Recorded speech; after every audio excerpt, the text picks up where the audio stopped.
स्वागत है आपका मोनिका झा जी। जी, धन्यवाद गुरु जी।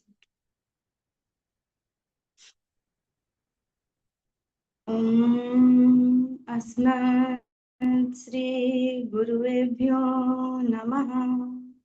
अस्मत् श्री परम गुरुवेभ्यो नमः। अस्मत् श्री सर्वगुरुवेभ्यो नमः। लंबोदरं परमसुन्दर एकदन्तम् पीताम्बरं त्रिनयनं परमं पवित्रम् उद्दिवाकरनिभोज्ज्वलकान्तिकान्तं विघ्नेश्वरं सकलविघ्नहरणं नमामि। अखण्डमण्डलाकारं व्याप्तं येन चराचरं तत्पदं दर्शितं येन तस्मै श्रीगुरुवे नमः। नारायणं नमस्कृत्यं नरं चैव नरोत्तमं देवीं सरस्वतीं व्यासं ततो जयमुदीरये। श्रीराम राम रघुनंदन राम राम, श्रीराम राम भरताग्रज राम राम, श्रीराम राम रनकर्कश राम राम, श्रीराम राम शरणं भव राम राम। श्रीरामचंद्र चरणं मनसा स्मरामि, श्रीरामचंद्र चरणं वचसा गृह्णामि। श्रीरामचंद्र चरणं शिरसा नमामि, श्रीरामचंद्र चरणं शरणं प्रपद्ये। माता रामो मत्पिता रामचंद्र, स्वामी रामो मत्सखा रामचंद्र, सर्वस्वं मे रामचंद्रो दयालो, नान्यं जाने नैव जाने न जाने। रामाय रामभद्राय रामचंद्राय वेधसे, रघुनाथाय नाथाय सीताय पतये नमः। अंजनानंदनं वीरं जानकी शोकनाशनं, कपीशमक्षहन्तारं वन्दे लंकां भयंकरम्। जय जय श्री सीताराम, जय जय श्री सीताराम। श्री राम जय राम जय जय राम, श्री राम जय राम जय जय राम, श्री राम जय राम जय जय राम, श्री राम जय राम जय जय राम, जय जय श्री सीताराम। आज मानस जी की सानिध्य में हम और आप सभी मिलकर श्री राम कथा रूपी पवित्र गंगा में गोते लगाएंगे और प्रभु के पवित्र चरित्र का श्रवण करेंगे और श्रवण करके अपने हृदय में प्रभु श्री राम के चरित्र को धारण करके अपने जीवन में उन्हें किसी एक भी बात को, अगर प्रभु श्री राम जी के चरित्र की किसी एक भी गुण को हम अगर अपना ले, अपने जीवन में उतार ले, तो हमारा जीवन ही सार्थक हो सकता है। आज हम और आप बड़े ही भाग्यशाली हैं जो हमें एक साथ एक जगह पर एकत्रित होकर एक मंच पे श्री प्रभु श्री रघुनंदन राम जी के पावन चरित्र को श्रवण करने का और सुनाने का और सुनने का दोनों का मौका मिला है। इसलिए हम प्रभु को धन्यवाद करते हैं और कहते हैं कि सभी में श्री सीताराम जी का दर्शन करते हुए गोस्वामी जी कहते हैं, सिया राम मैं सब जग जानी, करहूं प्रणाम जोरी जुग पानी। इस दृष्टिकोण को मानते हुए हम सभी में प्रभु का दर्शन करते हुए सभी को प्रणाम करते हैं। आप सभी श्रोता जनों को भी प्रणाम करते हैं। इससे पूर्व हमने इससे पूर्व की कथा में हमने श्रवण किया था देवी सती के अपने पिता के यहाँ यक्ष यक्ष प्रजापति ने जो यज्ञ आयोजित किया था उसमें देवी सती जाती हैं और अपने वहां पे अपने पति देवाधिदेव महादेव के अपमान को देखती हैं। उनका स्थान न पाकर उन्हें अपने पति के लिए अपमानित ये बोध होता है और वो अपने देह का त्याग करती हैं। तो अब इतना तक हमने श्रवण कर चुके थे हम लोग, और इससे आगे की कथा आज हम श्रवण करेंगे। आज की कथा, देवी सती अपना देह त्याग कर चुकी हैं और देह त्याग करने से पहले देवी सती ने श्री हरि से एक ही वर मांगा था।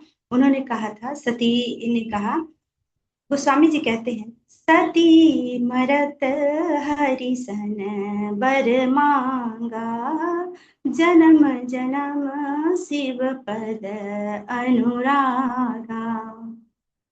देवी सती अपने देह का त्याग करने से पूर्व प्रभु श्री हरि से प्रार्थना करती हैं और कहती हैं कि प्रभु मुझे इतना वर दीजिए कि मैं चाहे जितने भी जन्म लूं, लेकिन हर जन्म में मुझे मेरा जो प्रेम है वो देवाधिदेव महादेव के चरणों में रहे और नित्य बढ़ता ही रहे। ऐसा वरदान लेकर सती अपने देह का त्याग कर देती है। देवी सती के देह त्याग के बाद देवी सती फिर से जन्म लेती हैं पर्वत राज हिमालय के घर पे, और इस बार वो पर्वत राज हिमालय की पुत्री पार्वती के रूप में जन्म लेती हैं। और जब देवी सती पर्वत राज के यहाँ जन्म ग्रहण करती है पार्वती के रूप में, तो पर्वत राज हिमालय के यहाँ जितने भी शुभ संकेत होने लगते हैं, जितनी भी नदियां हैं वो अमृत जैसे जल बहाने लगती हैं, पेड़ पौधे फूलों फलों से लद जाते हैं और चारों ओर इतनी मंगल, पर्यावरण में इतनी शुभता फैल जाती है। नए नए नित्य नए हीरे मणियों की, बहुमूल्य मणियों के खान जैसे सामने आते हैं। माने संपन्नता इतनी भर जाती है कि जहाँ जगत की माता, जगत जननी का वास हो, अब माता ने जिस धरा पे अवतरित हुई हो माता, उस धरती की समृद्धि की बात ही क्या हो सकती है। तो ये जो खबर है कि माता प्रकट हुई है पार्वती के रूप में, ये चारों ओर फैल जाती हैं और देव ऋषि नारद के पास भी पहुंचते हैं। देव ऋषि नारद आते हैं हिमाचल जी के घर पे। जैसे ही देव ऋषि नारद का आगमन होता है, हिमाचल जी अपनी पत्नी के साथ जाते हैं और देव ऋषि की बड़े ही आदर के साथ उनको अपने महल में लाते हैं, लाकर उनके चरणों की पूजन करते हैं और उनको दिव्य आसन पे विराजमान करके चरणों में प्रणाम करते हैं और फिर अपनी पुत्री पार्वती को भी बुलाते हैं और उनको भी देव ऋषि के चरणों में प्रणाम करवाते हैं, पार्वती से भी। और कहते हैं हिमालय राज ऋषिवर से कि हे ऋषिवर, ये मेरी पुत्री पार्वती है, अब आप इसके गुण दोष को बताइए जरा। देव ऋषि बड़े ही प्रसन्न हैं। देव ऋषि कहते हैं कि हे हिमाचल राज, आपकी ये जो पुत्री है ये बड़ी ही सुलक्षणा है, ये सभी शुभ लक्षणों से युक्त है। ये सुशील है, शांत है, सुंदर है और जितने भी शुभ लक्षण है इसके अंदर विद्यमान है। आगे चल के ये परम पतिव्रता नारी कहलाएगी और इन्हीं के नाम पर धरती पे जितनी भी नारियां होंगी वो पतिव्रत धर्म का व्रत धारण करेंगी।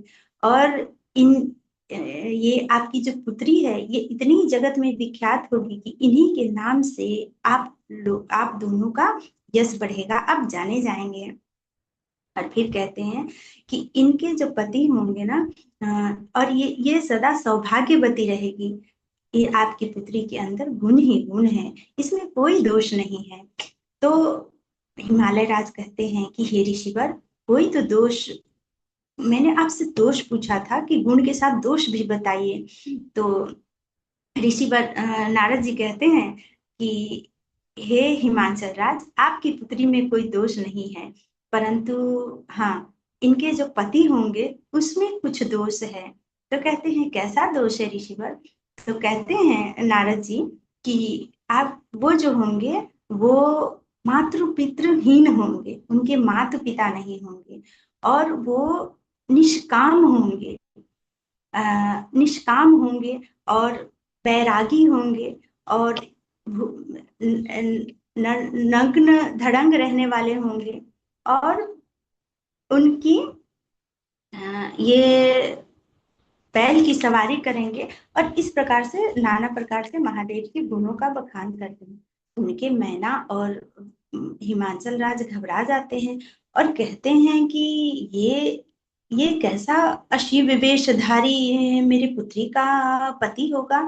तो कहते हैं कि दोनों व्याकुल हो जाते हैं नारद जी की बातों को सुनकर। कहते हैं हे नारद जी, कोई उपाय बताइए कि मेरी पुत्री इतनी सुलक्षणा, इतनी सुंदर, इतनी सुकोमल, और ऐसा इसका पति मिलेगा, फिर तो ये बहुत ही दुर्भाग्य की बात है हमारे लिए। तब नारद जी कहते हैं कि व्याकुल हो जाती हैं देवी मैना, व्याकुल होकर एकदम से कहती है कि कोई उपाय बताइए जिससे ऐसा पति मेरी पुत्री को ना मिले। तब नारद जी कहते हैं कि हे देवी, आप व्याकुल न हो, ये तो विधि का विधान है। पार्वती के भाग्य में ऐसे ही वर लिखा है, लेकिन ऐसे ये जो सारे गुण हैं, ऐसे गुण केवल एकमात्र महादेव में है। अगर ये सारे गुण अगर किसी और व्यक्ति में हो तो वो दोष कहलाएंगे, पर यही गुण जब महादेव में है तो वो क्यों, वो गुण नहीं, माने वो दोष नहीं, वो गुण बन जाते हैं। तो आपकी पुत्री अगर तप करे महादेव की, और महादेव को अपने वर रूप में प्राप्त करे, तो ये सारे जो अवगुण बताए हैं वो सभी इसके लिए गुण स्वरूप बन जाएंगे। तो कहते हैं नारद जी कहते हैं, जो तप करही कुमारी तुम्हारी, माने आपकी पुत्री अगर इस महादेव की तपस्या करे और महादेव को वर रूप में प्राप्त करे, तो यही अवगुण जो है ना, वो सारे गुण स्वरूप में परिवर्तित होंगे। कहते हैं नारद जी, जो तप करे कुमारी तुम्हारी, भाबियु मेटी सकही त्रिपुरारी। अगर त्रिपुरारी को ये अपने वर के रूप में प्राप्त करती है तो ये अवगुण फिर अवगुण नहीं रहेंगे। क्योंकि समाज में ऐसा होता है कि जो साधारण लोग होते हैं, अगर उनमें कोई दोष होता है तो वो दोष कहलाता है, पर वही अगर किसी महापुरुष विशेष व्यक्तित्व में हो तो वो दोष दोष नहीं बल्कि वो गुण में परिवर्तित हो जाता है और गुण कहलाता है। इस प्रकार की जब उपदेश देते हैं पार्वती को कि हे पार्वती, मैना से कहते हैं और हिमाचल से कि आपकी पुत्री अगर तपस्या करेगी तब महादेव को वर रूप में प्राप्त करे तो उनका कल्याण है। तब कहकर चले जाते हैं नारद जी, और इधर व्याकुल होकर मैना देवी आती है माता पार्वती के पास। उनका मन बड़ा विचलित है। तब पार्वती माता कहती है अपने माँ से, मैना से कि हे माँ, मैंने कल स्वप्न देखा और स्वप्न में देखा कि एक बड़े ही गौर वर्ण के बड़े ही दिव्य ऋषि हैं जो आकर स्वप्न में मुझे कह रहे हैं कि पार्वती तुम तप करने जाओ, क्योंकि तप से ही समस्त शक्तियां उत्पन्न होती हैं। तप के बल पे ही ब्रह्मा जी सृष्टि की रचना करते हैं। तप के बल पे ही भगवान विष्णु सृष्टि का संचालन करते हैं, और तप के बल पे ही शेष जी तप के बल पे ही शेष जी ने इस पृथ्वी को धारण किया हुआ है। इसीलिए हे पार्वती, आप भी तप करो जाकर, और तप करके अपने इष्ट को, अपने महादेव को प्राप्त करो, ऐसा उपदेश दिया है। तब माता मैना शांत होती हैं और दोनों दंपति अपनी पुत्री को नाना प्रकार से आशीर्वाद देकर और सभी नगरवासी भारी मन से देवी पार्वती को विदा करती हैं। तप करने के लिए माता जाती हैं, और देवी पार्वती जाती हैं हिमालय पर, बड़ी कठोर साधना करती है माँ। इतनी कठोर साधना करती है कि शुरू में माता कंद और फलों का सेवन करके तपस्या करती हैं। बाद में कुछ दिन ऐसे तप करने के बाद माता 1000 वर्षों तक माता कंद मूलों को खाकर तप करती हैं। उसके बाद माता पार्वती कंद मूलों को खाना बंद कर देती है। सिर्फ जो पेड़ के गिरे हुए पत्ते होते हैं, बिल पत्र, उसको खाकर माता अपने प्राणों की रक्षा करती है और तप करती है। और एक समय ऐसा आता है जब माता उन पत्तों को भी खाना, कुछ दिन तक माता बताशे भी खाकर तप करती है। इसलिए उनका एक नाम अब, हाँ, बताशे भी खाकर तप करती हैं। और फिर कुछ दिन बेलपत्र से तप करती हैं। और फिर बाद में उन बेलपत्रों को भी खाना जब छोड़ देती हैं, सिर्फ हवा और जल पर ही अपने प्राणों को रखती हैं। तब माँ का एक नाम अपर्णा भी हो जाता है। और इतनी घोर साधना करने के बाद सभी देवता, आकाशवाणी होती है और देवता कहते हैं कि देवता कहते हैं कि आप, हे पार्वती, आपकी तपस्या जो है वो पूर्ण हुई। आपकी तपस्या पूर्ण हुई। अब आपके पिता अगर आवे तो आप उनके साथ जाइए, उनके साथ घर को जाइए। ऐसा एक आकाशवाणी सुनती है। पार्वती माता बड़ी प्रसन्न होती है। और इधर देखिए हमारे महादेव जो हैं, महादेव हैं, वो महादेव भी उनका चरित्र कैसा है कि जब से देवी सती ने देह त्यागा है, तब से महादेव भी, गोस्वामी जी कहते हैं, जब ते सती जाई तनु त्यागा, तब ते शिव मन भयो विरागा। जपहि सदा रघुनायक नामा, जहाँ तहाँ सुनहि राम गुण ग्रामा। नेमु प्रेम शंकर कर देखा, अविचल हृदय भगति के रेखा। प्रगटे राम कृतज्ञ कृपाला, रूपशील निधि तेज विशाला। और इधर बाबा जो है वो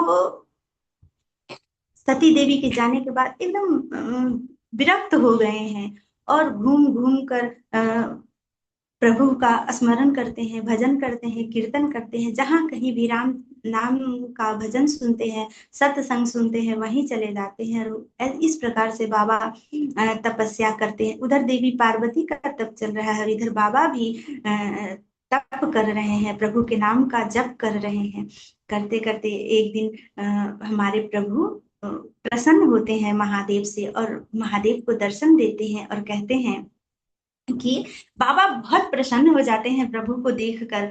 और इतने प्रसन्न हो जाते हैं कि कहते हैं कि प्रभु आप यहाँ आए, मैं धन्य हो गया। अब आप मुझसे मांग लीजिए कि आप कुछ मांग लीजिए। तो प्रभु कहते हैं कि हे देव, हे महादेव, अगर आप मुझ पे इतने ही प्रसन्न हैं तो मुझे एक वर दीजिए। कहते हैं मांगिए प्रभु, आप मेरे इष्ट हैं, आप मुझसे मांग रहे हैं, मांगिए। तो कहते हैं, अब बिनती मम सुनहु शिव, जौमु पर निज नेहु, जाई विवाह हूँ शैल जही, यह मोहि मांगे दे। कहते हैं श्री हरि कि हे देवाधिदेव, अगर आप मुझसे इतने प्रसन्न हैं तो आप मुझे यही वर दीजिए कि आप जाके जो शैलराज की पुत्री है पार्वती, उनको उनसे विवाह कीजिए। सारे उस पार्वती जी के जन्म की सारी कथा बताते हैं और उनके तप के बारे में भी सारी बातें बताते हैं महादेव को श्री हरि।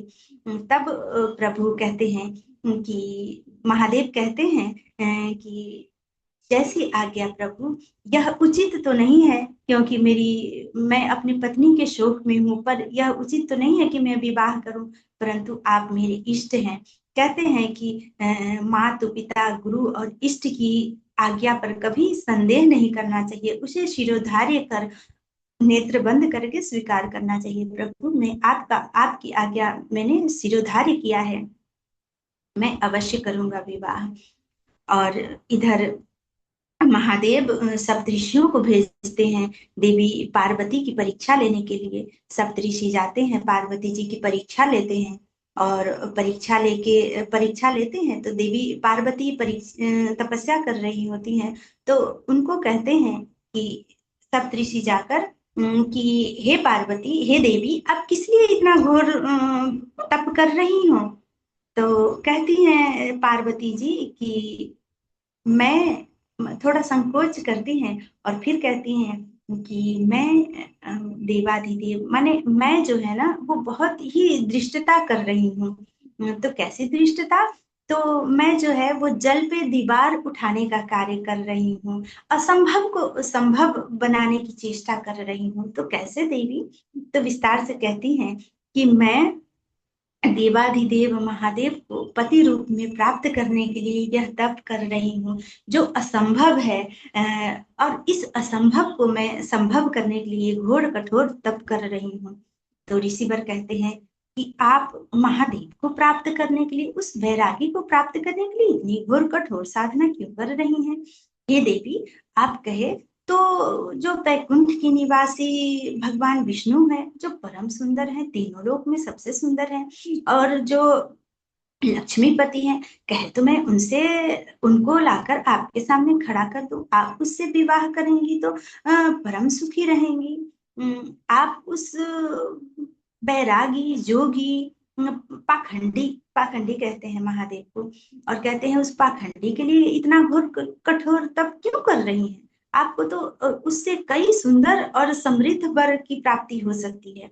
तब पार्वती जी कहती हैं कि अगर मुझे शिव पति रूप में, हे ऋषिवर मुझे क्षमा कीजिए, परंतु अगर मैं विवाह करूंगी तो सिर्फ और सिर्फ महादेव से ही विवाह करूंगी। मैंने उन्हें ही अपने हृदय में धारण करके ये तप किया है, और अगर वो मुझे नहीं मिले, मुझे स्वीकार नहीं किए, मुझे पति रूप में प्राप्त न हुए, तो मैं उम्र भर, जीवन भर कुमारी रह जाऊंगी, परंतु किसी और का वरण नहीं करूंगी। जब ऐसा बोलती हैं तो सब ऋषि बहुत ही प्रसन्न होते हैं, और देवी पार्वती को कोटि कोटि प्रणाम करती हैं और करते हैं, और कहती हैं कि हे देवी, आप तो जगत की माता हैं और शिव जगत के पिता हैं। आप जगत के माता पिता को हम सभी नमन करते हैं, वंदन करते हैं, और बताते हैं कि हम आपकी परीक्षा ले रहे थे, और आपकी तपस्या सर्वदा पूर्ण हुई, और आपकी तपस्या परम श्रेष्ठ हैं। ऐसा कहकर सब ऋषि चले जाते हैं और सब बातें जाके महादेव को बताते हैं। महादेव इन बातों को सुनकर प्रसन्न होते हैं, और प्रसन्न होते हैं। इधर इधर उसी समय तारकासुर नामक एक राक्षस ने बड़ा ही आतंक मचा रखा है। तीनों लोकों में इस प्रकार आतंक मचा रखा है कि तीनों लोक के देवता जो है वो त्राही त्राही पुकार रहे हैं। उसने तो देवता एकदम तारकासुर से त्रस्त होके, उससे परेशान होकर जाते हैं ब्रह्मा जी के पास, और ब्रह्मा जी को जाके कहते हैं कि उनसे विनती करते हैं, कहते हैं कि हे पितामह, अब आप ही बताइए इस तारकासुर से हमारी रक्षा कैसे हो, कैसे इससे हमें मुक्ति मिले। तब ब्रह्मा जी कहते हैं कि इस तारकासुर का वध तो एकमात्र जो शिव महादेव के वीर्य से उत्पन्न हुआ जो पुत्र है वही कर सकता है, ऐसा उसने वरदान प्राप्त कर लिया है, इसलिए शिव का पुत्र ही उसको मार सकता है, केवल मात्र इस त्रिलोकी में, और दूसरा कोई नहीं। तब कहते हैं ब्रह्मा जी कि जाइए, और तो देवता कहते हैं कि शिवपुत्र कैसे उत्पन्न होगा? इधर महादेव समाधि में है, और उधर उनकी पत्नी भी मर चुकी है, तो फिर शिवपुत्र कैसे आएगा, कहाँ से आएगा, और फिर इस तारकासुर को कौन मारेगा? फिर तो हमारे दुखों का कोई अंत नहीं। तो ब्रह्मा जी कहते हैं ऐसा नहीं है, आप चलिए हम सब नहीं, कहते हैं कि ऐसा नहीं है, आप शिव समाधि में हैं, आप लोग जाइए शिव को समाधि से जगाइए, वो जगेंगे तभी उनका विवाह होगा और पुत्र उत्पन्न होगा। तब देवता कामदेव को कहते हैं कि हे कामदेव, आप जाइए और जाकर महादेव की तपस्या को भंग कीजिए, और तपस्या भंग होगी, वो तपस्या से जगेंगे तभी उनका विवाह होगा और पुत्र उत्पन्न होगा, और हमें इस तारकासुर नामक त्रासदी त्रासदी से मुक्ति मिलेगी। ऐसा कहते हैं। तो कामदेव कहते हैं कि आप लोग जो कह रहे हैं वो शिव से विरोध, शिव से विरोध करने का मतलब जानते हैं? शिव से विरोध करने का मतलब है मृत्यु, और आप लोग मुझे बलि का बकरा बना रहे हैं कि जाइए और जाके शिव की तपस्या भंग कीजिए। लेकिन हे देव, मैं बता दूं कि सबसे बड़ा धर्म अगर कोई कहा गया है कि परोपकार कहा गया है, परहित के लिए दिया गया जो बलिदान होता है वो सर्वश्रेष्ठ होता है। इसलिए मैं आप लोगों के लिए अपने प्राणों का बलिदान देने के लिए तैयार हूँ, और मैं जाता हूँ। भले ही मेरे प्राण चले जाएं, पर अगर इससे आप लोगों का भला होता है, उपकार होता है, तो मैं अवश्य जाऊंगा। और कामदेव अपनी पूरी कला का विस्तार करते हैं, प्रभाव का, और चलते हैं वहां से। जब तक 2 घड़ी में वो वहां स्वर्ग लोक से पहुंचते हैं कैलाश, तब तक इस 2 घड़ी में संसार में इतनी काम व्याप्त हो जाती है कि जितने नर नारी जीव चराचर है, सब काम के वशीभूत हो जाते हैं। और जीव तो जीव, जड़ चेतन भी काम के वशीभूत होकर व्याकुल हो जाते हैं। और जितने वैराग्य, तप, तपस्या, ये सब आदि डर के गुफाओं में जाकर, पर्वत के कंदराओं में जाकर छिप जाते हैं कि अब हमें कौन बचाए, क्योंकि काम के प्रभाव से सब त्रस्त हैं। नदियां समुद्र की ओर उमग रही हैं, लताएं पताए पेड़ों से समागम कर रहे हैं, माने काम के वशीभूत इतना हो जाता है कि ये धरती जैसे काम के वशीभूत हो जाती है। कामदेव पहुंचते हैं कैलाश पे, बाबा बड़े ही ध्यानस्थ हैं, तपस्या में लीन है। कामदेव बाबा को बड़े प्रकार से प्रभावित करने की चेष्टा करते हैं, पर कामदेव का प्रभाव बाबा देवाधिदेव पे चलता नहीं है। तो बहुत प्रकार से कामदेव अ, अपना कार्य करने की चेष्टा करते हैं, बाबा की तपस्या भंग करने की, पर होता नहीं। तो कामदेव को क्रोध आता है, क्रोध आता है। कामदेव क्या करते हैं, एक आम के पेड़ के ऊपर बैठ जाते हैं, और बैठकर वहां से उनके जो 5 बाण हैं, मारन, मोहन, सम्मोहन आदि, हर्षण, ये 5 बाण को एक साथ संधान करते हैं और कान तक बाण को खींचकर छोड़ते हैं। और जब छोड़ते हैं तो वो बाण जाके महादेव के हृदय में लगते हैं, और बाबा की समाधि टूट भंग हो जाती है, बाबा समाधि से बाहर निकलते हैं। और चारों ओर अपनी दृष्टि घुमाते हैं, दृष्टि घुमाते हैं तो कामदेव पे उनकी दृष्टि पड़ती है। उनको क्रोध आता है, और उनके तीसरे नेत्र जो है वो खुल जाते हैं। और तीसरे नेत्र जैसे ही खुलती है, कामदेव वहीं जर कर भस्म हो जाते हैं। जैसे ही कामदेव जर के भस्म होते हैं, ये खबर सती देवी को पता चलती है। सती देवी रोती बिलखती विलाप करती आती है, बाबा के चरणों में लेट कर विनती करने लगती है, और विनती करने लगती है कि बाबा, आप आप तो दया सिंधु है, कृपा सिंधु है, दया के सागर, सब पे कृपा करते हैं। बाबा, आपने मेरे